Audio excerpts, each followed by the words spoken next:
हार्दिक स्वागत करता हूं आज की इस नई वीडियो में। यह टॉपिक जो आपको कराने वाला हूं जिसका नाम है नए साम्राज्य और राज्य। ठीक है ना। तो यह क्लास 6 हिस्ट्री का टॉपिक है जो कि आपको लगातार एनसीईआरटी की क्लासेस प्रोवाइड करा रहा हूं। अगर मैं बात करूं इस टॉपिक में आपको क्या क्या पढ़ाने वाला हूं, तो सबसे पहले आपको परिस्थिति के बारे में बताऊंगा। आखिर परिस्थितियां क्या हुआ करती थी, और मैं राजा हर्षवर्धन की बात इस टॉपिक में करने वाला हूं। पुलकेशिन द्वितीय की बात यहाँ पर करने वाला हूं।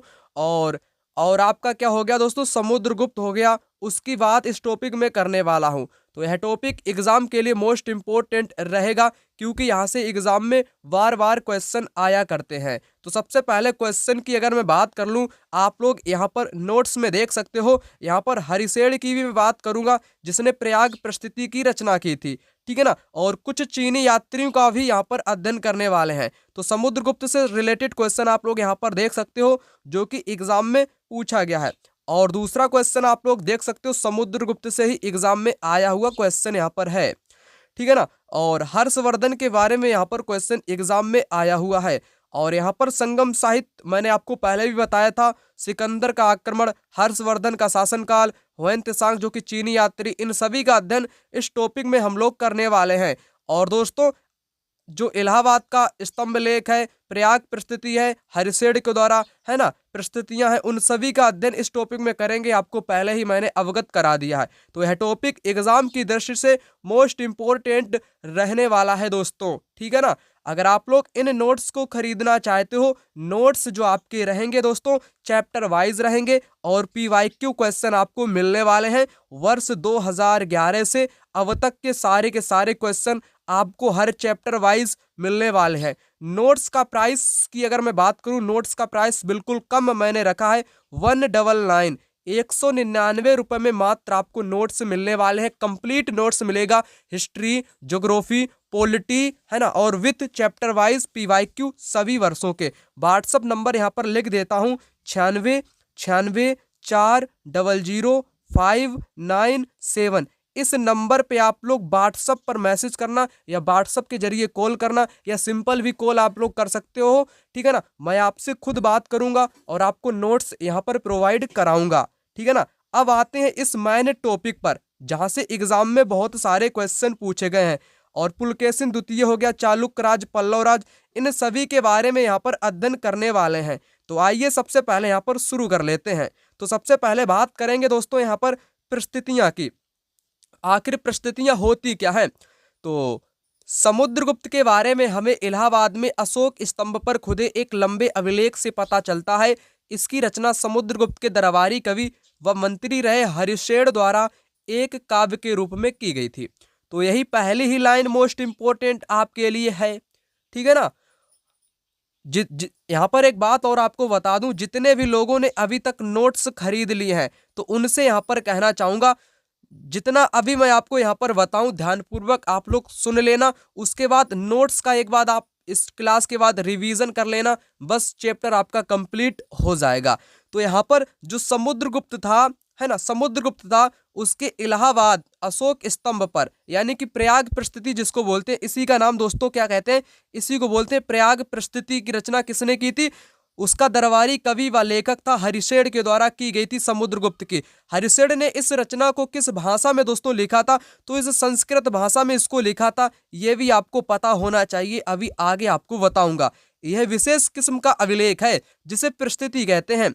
यह एक संस्कृत शब्द है जिसका अर्थ प्रशंसा होता है। परिस्थिति कैसा शब्द है, संस्कृत का है जिसका अर्थ होता है प्रशंसा। यानी कि जो लोग परिस्थितियां लिखा करते थे वे इनाम पाने के लिए या सम्मानित होने के लिए या अपनी विद्वता जाहिर करने के लिए लोग परिस्थितियां लिखा करते थे। समुद्रगुप्त की परिस्थिति, कवि ने इसमें राजा की एक योद्धा, युद्ध को जीतने वाले राजा, विद्वान तथा उत्कृष्ट कवि के रूप में भरपूर प्रशंसा की है। यहाँ तक कि उसे ईश्वर के बराबर भी बताया है। प्रस्तुति में लंबे लंबे वाक्य दिए गए हैं। यहाँ वैसे ही एक वाक्य का अंश नीचे दिया गया है, आपको बताऊंगा। तो यहाँ पर कहने का मतलब है, एक हरिसेन व्यक्ति था, समुद्रगुप्त का दरबारी कवि आप लोग कह लो या मंत्री कह लो, उसने समुद्रगुप्त की प्रस्तुति लिखी थी जिसको इलाहाबाद प्रस्तुति या प्रयाग प्रस्तुति के नाम से जाना जाता है। उसने उसने समुद्रगुप्त के बारे में क्या क्या बातें लिखी कि युद्ध जीतने वाला राजा है, एक बलिष्ठ राजा है, विद्वान राजा है ना। ऐसी ऐसी बातें उसने इस अभिलेख के जरिए जाहिर करने का प्रयास किया है। किसने? तो किसने दोस्तों? हरिशेन ने। तो ये लाइन दी गई है जो कि किस अभिलेख से है? प्रयाग प्रस्तुति की लाइन है। जिनका शरीर युद्ध मैदान में कुठारों, कुल्हाड़ियों, तीरों, भालों, बर्छों, तलवारों, लोहे की गदाओं, नुकीले तीरों, अन्य सैकड़ों हथियारों से लगे घाव के दाग से भरे होने के कारण अत्यंत सुंदर दिखता है। कौन अत्यंत सुंदर दिखता है? तो समुद्रगुप्त दिखता है। ये बात किसने कही है? तो हरिशेन ने ये बात कही है दोस्तों। अब आ जाते हैं आगे। तो यहाँ पर एक महत्वपूर्ण लाइन आपकी दिखाई गई है। हरिशेन 4 विभिन्न प्रकार के राजाओं और उनके प्रति समुद्रगुप्त की नीतियों का भी वर्णन करते हैं। तो जो उनका दरबारी कवि था हरिशेन समुद्रगुप्त का, उसने 4 प्रकार की जो उसकी नीति है समुद्रगुप्त की राजाओं के प्रति, उन नीतियों का यहाँ पर वर्णन किया है। पहली जो दोस्तों नीति है, पहली नीति आर्यावर्त के उन 9 शासकों का जिन्हें समुद्रगुप्त ने हराकर उनके राज्यों को अपने राज्य में मिला लिया था, पहली नीति। दूसरी नीति, इसके बाद दक्षिणापथ के 12 शासक आते हैं। इनमें से कुछ की राजधानियों को दिखाने के लिए मानचित्र आपको अभी दिखाऊंगा, ठीक है ना। ये सब राजा हार गए थे दक्षिणापथ के, समुद्रगुप्त के सामने समर्पण कर दिया था। समुद्रगुप्त ने उन्हें फिर शासन करने की अनुमति दे दी थी। ये दूसरा पॉइंट। तीसरा पॉइंट दोस्तों है, इनमें असम, तटीय बंगाल, नेपाल, उत्तर पश्चिम के कई गढ़ या संघ आते हैं। समुद्रगुप्त के लिए ये लोग क्या ले आते थे? उपहार लाते थे। उनकी आज्ञाओं का पालन भी करते थे। उनके दरबार में उपस्थित भी हुआ करते थे असम के लोग और तटीय बंगाल के लोग या उनके आसपास के गढ़ या राजा लोग, ठीक है ना। तो 3 की बात यहाँ पर कर ली। चौथी बात यहाँ पर क्या है दोस्तों? कुषाण तथा शक वंश के थे। इसमें श्रीलंका के शासक भी थे। इन्होंने समुद्रगुप्त की अधीनता स्वीकार की और अपनी पुत्रियों का विवाह उनसे कराया। पुत्रियों का विवाह कहाँ के लोगों ने कराया? कुषाण ने कराया, शकवंश के कराया। कहाँ के लोग थे? श्रीलंका के लोग थे। तो ये 4 प्रकार की नीतियां मैंने आपको बताया। तो यहाँ से क्वेश्चन भी एग्जाम में आया हुआ है, आपको अभी समझाऊंगा। और देखो, वीणा बजाने वाला राजा समुद्रगुप्त है ना, सिक्कों पर भी दिखाया गया है, वीणा बजाते हुए दिखाया गया है। आप लोग यहाँ पर देख सकते हो, समुद्रगुप्त को वीणा बजाते हुए दिखाया गया है। यहाँ से एग्जाम में क्वेश्चन भी आया हुआ है। तो क्वेश्चन यहाँ से आपके शुरू हो चुके हैं। तो क्वेश्चन आप लोग यहाँ पर देख सकते हो, इसको थोड़ा बड़ा कर लेता हूं यहाँ पर। तो समुद्रगुप्त का क्वेश्चन आप लोग यहाँ पर देख सकते हो, ठीक है ना। समुद्रगुप्त की निम्नलिखित में से कौन सी ऐसी नीति जो विशिष्ट रूप से दक्षिणापथ शासकों के लिए थी? किसके लिए? दक्षिणापथ के शासकों के लिए दोस्तों थी। तो उन्होंने अपनी पुत्रियों का क्या विवाह किया था? नहीं, विवाह तो श्रीलंका के लोगों ने किया था, शक शासक ने किया था या कुषाण शासक ने विवाह किया था। ये तो बात गलत हो जाएगी। वे उपहार लाते थे। उपहार दोस्तों कौन लाता था? असम के लोग लाते थे, बंगाल के लोग यानी कि गढ़ या संघ के लोग लाया करते थे। इन्होंने हार स्वीकार की, पुनः शासन करने की अनुमति दे दी गई, ठीक है ना। तो यहाँ पर 4th वाला इस क्वेश्चन का राइट आंसर हो जाएगा। 4th वाला राइट आंसर दोस्तों यहाँ पर हो जाएगा। मैंने आपको बताया नहीं, क्या बताया आपको? तो दक्षिणापथ के बारे में आपको बताया था। यहाँ पर आप लोग देख सकते हो बिल्कुल कि समर्पण उन्होंने कर दिया, समुद्रगुप्त ने फिर से शासन की अनुमति उनको दे दी। तो यहाँ पर आप लोग देख सकते हो ना, चौथे में, यहाँ पर चौथे में आप लोग देख सकते हो पुनः शासन की अनुमति दे दी, इसलिए चौथा वाला राइट आंसर हो जाएगा। और नेक्स्ट क्वेश्चन आप लोग यहाँ पर में देख सकते हो, समुद्रगुप्त को किस वाद्य यंत्र को बजाते हुए सिक्कों पर दिखाया गया? सिक्का भी अभी आपको दिखाया, वीणा को बजाते हुए दिखाया गया है। तो आप लोग कह सकते हो NCERT के साथ उतना ही जरूरी है कंसेप्ट और PYQ। PYQ के बगैर आप लोग एग्जाम को क्रैक नहीं कर पाओगे। सबसे पहले आपको पता होना चाहिए PYQ क्वेश्चन कैसे बनता है, किस टॉपिक से आता है। वो तो मैं आपको सारी की सारी जानकारी प्रूफ के आधार पर आपको लगातार दिखा ही रहा हूं ना। तो आप परेशान बिल्कुल भी मत होना। अगर आप लोगों ने नोट्स खरीद लिए हैं, जितने भी लोगों ने नोट्स यहाँ पर खरीद लिए हैं, उनसे कहना चाहूँगा विशेषकर कि आप लोग इस वीडियो को देखने के बाद इस चैप्टर के जो नोट्स हैं जो मैंने आपको प्रोवाइड कराए हैं, उनका एक बार आप लोग रिवीजन कर लेना अच्छे ढंग से। तो ये टॉपिक आपका कंप्लीट हो जाएगा और अच्छे से आप लोग विभिन्न प्रकार की चीज़ों को समझने में समर्थ हो जाओगे। अब मैं बात कर लूँ गाइज यहाँ पर कुछ अन्य प्रकार की चीज़ों की। तो यहाँ पर आ चुका है आपका, ठीक है ना, वंशावलियों की यहाँ पर बात की गई है।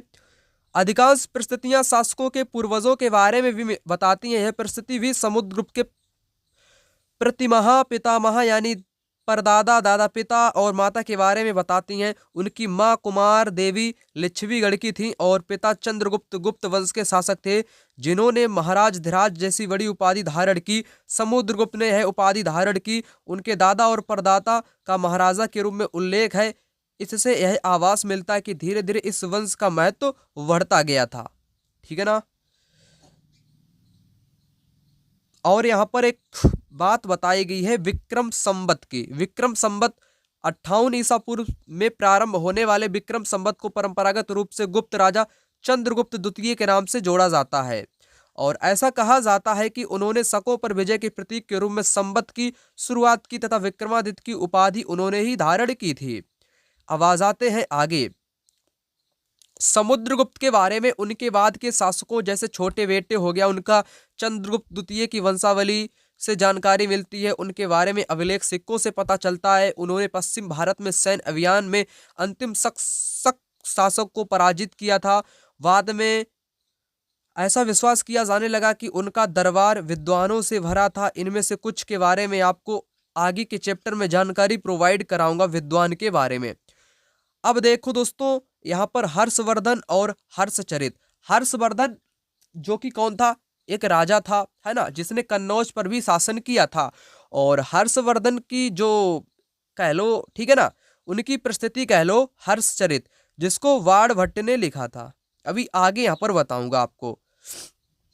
तो ऐसे ही एक राजा हर्षवर्धन थे जिन्होंने 1400 साल पहले शासन किया। उनके दरबारी कवि वाड़ भट्ट ने संस्कृत में उनकी जीवनी हर्षचरित लिखी। इसमें हर्षवर्धन की वंशावली देते हुए उनके राजा बनने तक का वर्णन है। चीनी यात्री हुएन त्सांग, जिनके बारे में मैंने आपको पहले ही बताया था, जो कि दोस्तों हर्षवर्धन के टाइम में भारत में आया था, नालंदा विश्वविद्यालय में भी आया था और इसने बौद्ध ग्रंथ को भी इकट्ठा किया था, आपको पता हो। ठीक है ना। चीनी यात्री हुएन त्सांग आया था। और हर्ष अपने पिता के सबसे बड़े बेटे नहीं थे, पर अपने पिता और बड़े भाई की मृत्यु हो जाने पर थानेश्वर के राजा बने। उनके बहनोई कन्नौज के शासक थे। जब बंगाल के शासक ने उन्हें मार डाला तो हर्ष ने कन्नौज को अपने अधीन कर लिया और बंगाल पर आक्रमण कर दिया। ठीक है ना। तो इनकी बहन को भी बंगाल के शासक ले गए थे, फिर इन्होंने जंगल से पकड़ा था। वो कहानी एक अलग टाइप की है ना। इनके बहनोई यानी कि जो हर्ष के जीजा जी थे, उनकी जो बहन थी हर्ष की, इनको किडनैप कर लिया गया था। फिर हर्ष कन्नौज आया, फिर इसने बंगाल पे आक्रमण किया, अपनी बहन को बचाया। इसकी बहन चिता में जलने वाली थी, तभी इसने बचा लिया था, है ना। ये सारी चीजें मैंने खुद म्यूजियम में जाकर के देखी हैं, पांडुलिपियों को भी देखा है ना। तो उसी आधार पे मैंने आपको बताया, कुछ जानकारी मैंने वहां से प्राप्त की थी। तो दोस्तों, तो इतना आपको समझ में आया ही होगा। हर्षवर्धन की जीवनी हर्षचरित वाड़ भट्ट ने लिखी। बाद में कन्नौज का राजा भी बना और बंगाल पे आक्रमण भी किया था। मगध संभवतः बंगाल को भी जीतकर उन्हें पूरब में जितनी सफलता मिली उतनी सफलता अन्य जगहों पर नहीं मिली थी।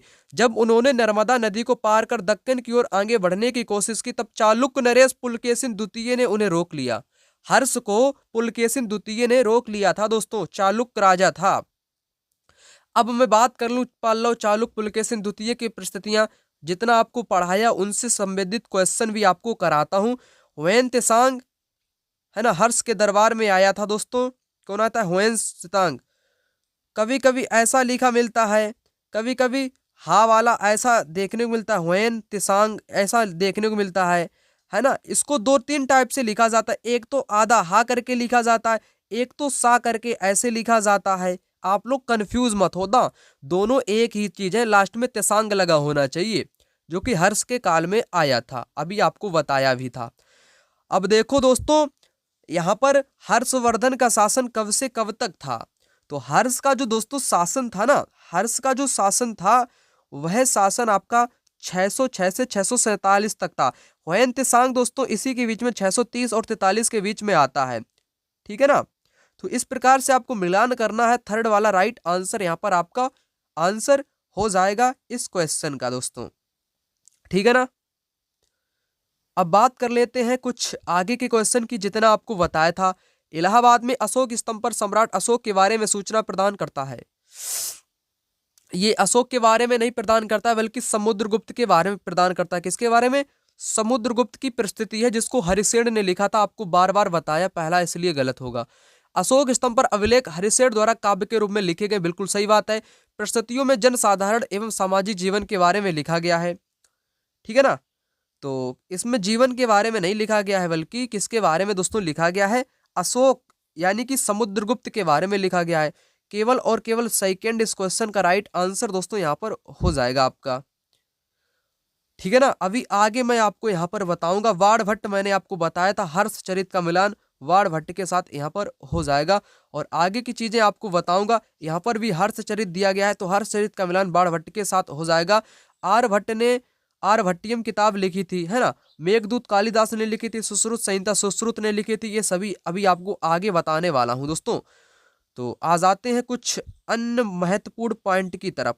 तो मैं यहाँ पर था पल्लव, चालुक्य और पुलकेशिन द्वितीय की परिस्थितियों पर। तो पल्लवों का राज्य उनकी राजधानी कांचीपुरम के आसपास के क्षेत्रों से लेकर कावेरी नदी के डेल्टा तक फैला था, जबकि चालुक्यों का राज कृष्णा और तुंगभद्रा के बीच में था। ये मोस्ट इंपोर्टेंट लाइन है दोस्तों। चालुक्यों का राज कृष्णा और तुंगभद्रा के बीच में था। अगला, चालुक्यों की राजधानी ऐहोल थी। यह एक प्रमुख व्यापारिक केंद्र था, धीरे धीरे धार्मिक केंद्र बन गया, जहां कई मंदिर थे। पल्लव और चालुक्य एक दूसरे की सीमाओं का अतिक्रमण करते थे, मुख्य रूप से राजधानियों को निशाना बनाया करते थे जो समृद्ध शहर थे। पुलकेशिन द्वितीय सबसे प्रसिद्ध चालुक्य राजा थे। उनके बारे में उनका दरबारी कवि था रवि कीर्ति के द्वारा परिस्थिति लिखी गई थी, है ना। इसमें उनके पूर्वजों, खासतौर से पिछली 4 पीढ़ियों के बारे में बताया गया था। पुलकेशिन द्वितीय को अपने चाचा से यह राज्य मिला था। तो रवि कीर्ति के बारे में यहाँ पर बात आई, जो कि पुलकेशिन द्वितीय का दरबारी कवि व लेखक था जिसने उसकी प्रस्तुति लिखी थी। तो रवि कीर्ति के अनुसार उन्होंने पूर्व तथा पश्चिम दोनों समुद्र तटीय इलाकों में अपने अभियान चलाए थे। किसने? पुलकेशिन द्वितीय ने। इसके अतिरिक्त उन्होंने हर्ष को भी आगे बढ़ने से रोका। हर्ष का अर्थ होता है आनंद। कवि का कहना है कि इस पराजय के बाद हर्ष अब हर्ष नहीं रहा, है ना। हर्ष का हर्ष खत्म हो गया। पुलकेशिन द्वितीय ने पल्लव राजा के ऊपर भी आक्रमण किया, जिसे कांचीपुरम की दीवार के पीछे शरण लेनी पड़ी थी। तो ये मैंने बात आपको बता दी सभी के बारे में। इन राज्यों का शासन आखिर कैसे चलता था, है ना, कैसे शासन चलता था। तो शासन की मैं बात करूं, आनुवंशिक पद थे, यानी कि बेटे के बाद बेटा पिता मर जाता है तो बेटा शासन करता है। महादंड नायक अर्थात मुख्य न्यायाधिकारी होते थे। कवि हरिश्चंद्र अपने पिता की तरह, है ना।